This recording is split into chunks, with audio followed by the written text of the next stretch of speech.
시청자 여러분 안녕하십니까? 국민의힘이 당명을 미래연대, 미래를 여는 공화당 두 개로 압축했다고 합니다. 최종적으로는 이제 당원 조사를 거쳐서 결정을 한다고 하는데 두 개 다 미래라는 말이 들어 있습니다. 정말이지 눈 가리고 아웅하는 것, 그리고 이 품행을 고치지 않고 화장만 바꾼다고 해서 뭐가 달라지겠습니까? 장동혁 대표가 내란 선거에 대해서 한 입장문을 보면 거기에 무슨 미래가 있습니까? 어떤 유권자들이 미래연대나 당명을 새로 바꾼다고 해서 이 국민의힘이 개과천선했다고 믿을 사람이 어디에 있겠습니까? 미래라는 것은 이 잘못된 과거와 단절하는 것입니다. 마약 중독자가 마약을 끊지 않고 미래를 얘기하면 누가 믿겠습니까? 지금 장동혁 대표의 모양새가 바로 그렇습니다.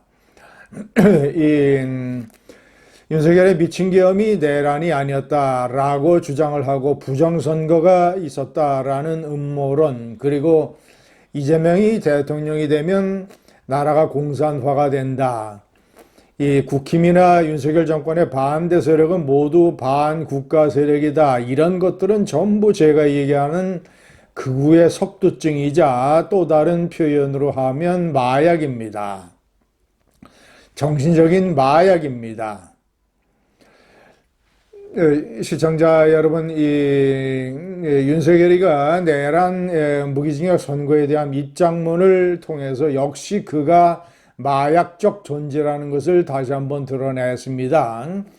구국의 결단이었다라고 주장을 했습니다. 그리고 입에 발린 소리로 무슨 자신이 부족해서 국민들에게 고난과 이 좌절을 끼쳐드려서 깊이 사과한다. 그리고 이 모든 책임은, 결단의 과정에 대한 책임은 오롯이 나에게 있다. 부디 군인과 경찰들, 공직자들, 이 재판받고 있는 사람들의 그들에게 더 이상의 가혹한 시련과 핍박은 멈춰주길 바란다. 이런 식으로 입에 발린 소리를 했습니다만은 전혀 진정성이 보이지 않는 이런 일종의 국민을 속이는 제스처입니다. 국민들의 좌절과 고난에 대해서 깊이 사과한다고 하면서 역시 부추겼습니다. 이 선동과 분열을 선동하고 부추겼습니다. 우리의 싸움은 끝이 아니다. 뭉치고 일어나야 한다. 자신에 대한 강경보수 지지자들에게 이렇게 얘기를 했습니다. 그리고 법치주의가 바로 서는 날 이 재평가를 다시 기대하겠다. 이런 식의 얘기도 했댔습니다. 그러니까 국민에게 깊이 사과한다고 얘기하면서도 뒤로는 다시 이 국가와 국민을 갈라치게 하는 이 분열의 선동책을 보여줬습니다. 그리고 부하들에 대한 것, 군인과 경찰 이런 사람들에 대한 얘기도 사실은 진심이 없습니다. 윤석열이가 감옥에 있는 지금 7개월 동안 1개월에 평균 한 1억에서 2억 사이, 그래서 7개월 동안 도합 한 10억 정도의 영치금 모금을 받은 걸로 이 추정이 되고 있습니다.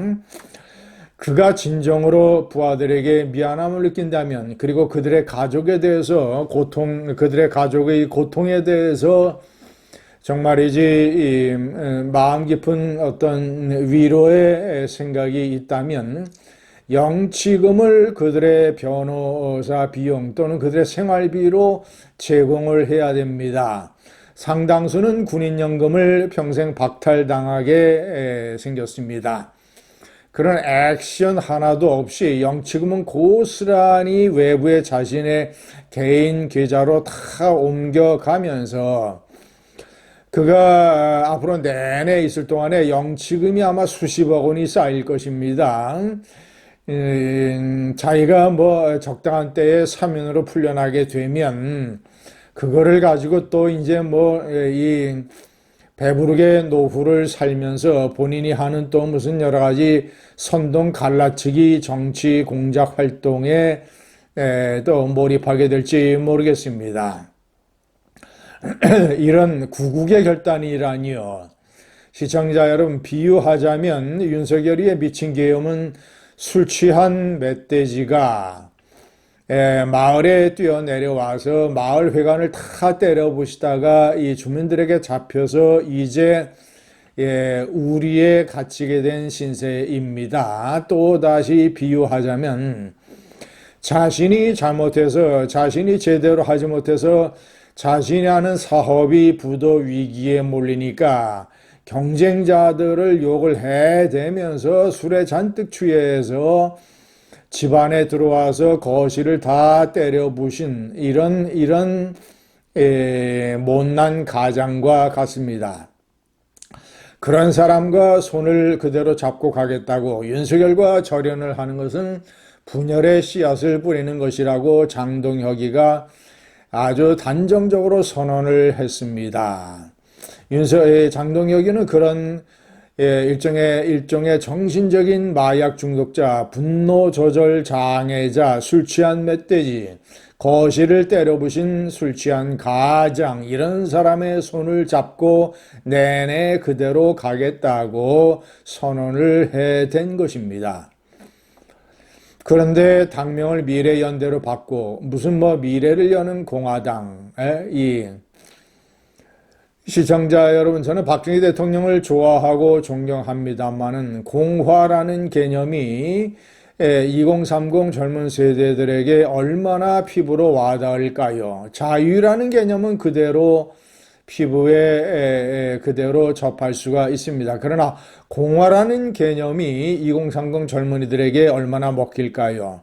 그런 어떤 현실적인 정치적인 파괴력에서도 저는 상당히 부족한 그런 당명들이라고 생각을 합니다. 미래연대. 말은 좋아서 미래연대지만, 시청자 여러분, 그래도 장동혁의 입장문을 비판하는 여러 성명과 개인 입장문이 나왔지만 장동혁 사퇴 운동은 벌어지지 않고 있습니다. 2018년 지방선거 때 홍준표더러 제발 지원 유세에 오지 말아달라고 하는 그런 분위기가 팽배한 가운데서도 홍준표는 당대표를 사퇴하지 않았습니다. 그러다가 지방선거에 폭망했습니다. 장동혁도 지금 현재 사퇴운동이 벌어지지 않고 있고 또 이대로 비대위 체제를 갖추기에 시간이 촉박한 상황이 되면 장동혁 체제로 선거를 치르게 되고 지방선거는 폭망할 것이며, 그리고 나서 새로 등장하는 비대위 체제가 정신을 차려서 현타를 느껴서 완전히 의식을 바꿔서 윤과 절연하고 한동훈 전 대표를 복당시켜서 한동훈 전 대표가 6.3 때 어떤 결과가 개인적으로 나오든 복당을 해서 8, 9월 당대표 전당대회 때 당대표가 되는 것이 당을 살리는, 제가 봤을 때는 가장 효율적인 방법입니다. 감사합니다.